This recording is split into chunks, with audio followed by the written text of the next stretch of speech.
నెలల్లో సరిగ్గా ప్రభుత్వానికి కూడా 50% టైం అయిపోయింది ఈ రోజుతో రేపటితో.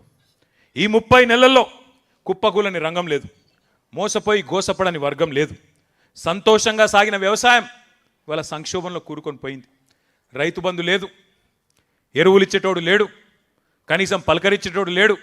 ఆరుగాలం కష్టపడి పండించిన రైతు ఇవాళ 60 రోజులు పడిగాపులు గాయాల్సిన పరిస్థితి వస్తున్నదా ధాన్యం అమ్ముకోవడానికి?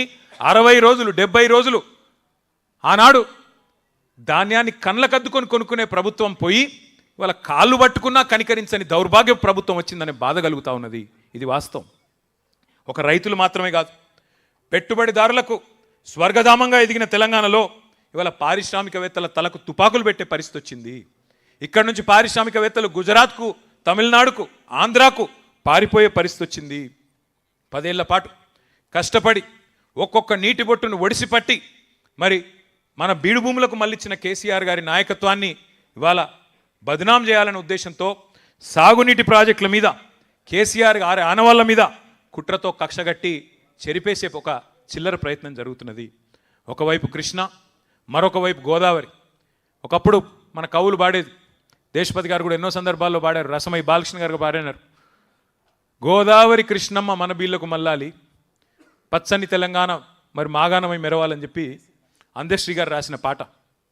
ఆ పరిస్థితి నుంచి మళ్ళీ ఒకసారి ఇవాళ ధీమాగా బతికిన రైతును సంక్షోభంలోకి నెట్టే విధంగా గోదావరి కృష్ణా జలాలను కూడా గురువు గారికి సంతర్పణ చేసే కార్యక్రమం చేస్తున్నాడు రేవంత్ రెడ్డి గారు.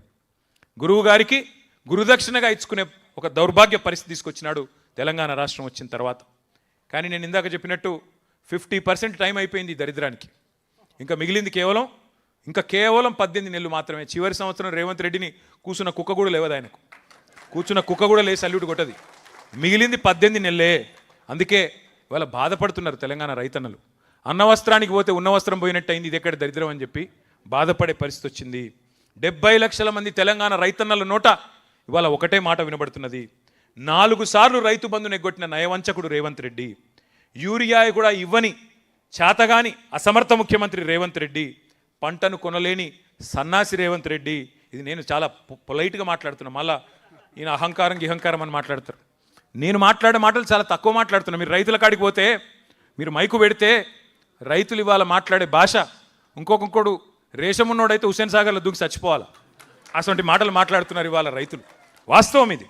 రైతులనే కాదు, తెలంగాణలోని తమ్ముళ్లను, చెల్లెళ్లను ఆశపెట్టి అశోక్ నగర్లో రోడ్డు మీద కూసోబెట్టి 2 ఉద్యోగాలు ఊడగొట్టండి, కేసీఆర్ది కేటీఆర్ది, మొదటి సంవత్సరంలోనే 2 లక్షల ఉద్యోగాలు ఇస్తానని మాట చెప్పిండు రాహుల్ గాంధీ. ఇలా ఎక్కడ చచ్చిండు రాహుల్ గాంధీ? అశోక్ నగర్కి వచ్చేందుకు మొహం తెలుతలేదా? ఎక్కడ పోయినావు రాహుల్ గాంధీ? మొదటి సంవత్సరంలో 2 లక్షల ఉద్యోగాలు ఇస్తానన్న సన్నాసి రాహుల్ గాంధీ 2.5 ఏళ్ళైంది, ఇప్పటివరకు 4,000 ఉద్యోగాలు కూడా నీ ప్రభుత్వం ఇవ్వలేదు కదా. వస్తావా అశోక్ నగర్కు? సెక్యూరిటీ లేకుండా వచ్చే దమ్మున్నదా అశోక్ నగర్ చౌరస్తాకు? చిక్కడపల్లి లైబ్రరీకి వస్తావా రేవంత్ రెడ్డి? ఇప్పుడు ఎట్లయిపోయిందంటే చిక్కడపల్లి లైబ్రరీకి వస్తలేడు రేవంత్ రెడ్డి, చిక్కడు దొరకడన్నట్టు తప్పించుకొని తిరుగుతూ ఉన్నాడు సందులలో వాడి.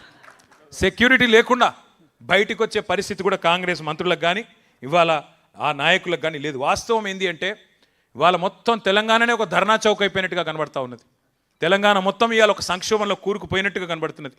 పంటలు కొనండి మహాప్రభో అని కాళ్ళు పట్టుకుంటున్న అన్నదాతల ఆక్రందనలు ఒకవైపు, జాబ్ క్యాలెండర్ ఏమైంది అని పోరాటం చేస్తున్న నిరుద్యోగ యువత నిరసనలు మరొక వైపు, ఉద్యోగులకు వెన్నుపోటు.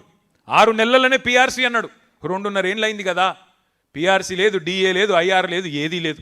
రిటైర్డ్ ఉద్యోగులు మరి వారి పరిస్థితి ఇంకా దయనీయంగా ఉంది. నిన్న కేసీఆర్ గారు అడుగుతూ ఉన్నారు నన్ను, ఎందుకు రిటైర్డ్ ఉద్యోగులు ఒక్కొక్కరే ఎందుకు పోతున్నారు కోర్టుకు అని అడిగిండు సార్ నన్ను. దేవిప్రసాద్ గారిని అడిగిన నేను, ఏమన్నా మాట్లాడుతున్నారా లేదా పెన్షనర్లతోనంటే, ఏం మాట్లాడాలన్నా, ఇది చెవిటివాడు ముందు శంఖం ఊదినట్టే ఉంది ప్రభుత్వానికి. ఎంత చెప్పినా, ఎన్ని మరణ మృదంగం ఎంత జరుగుతుంది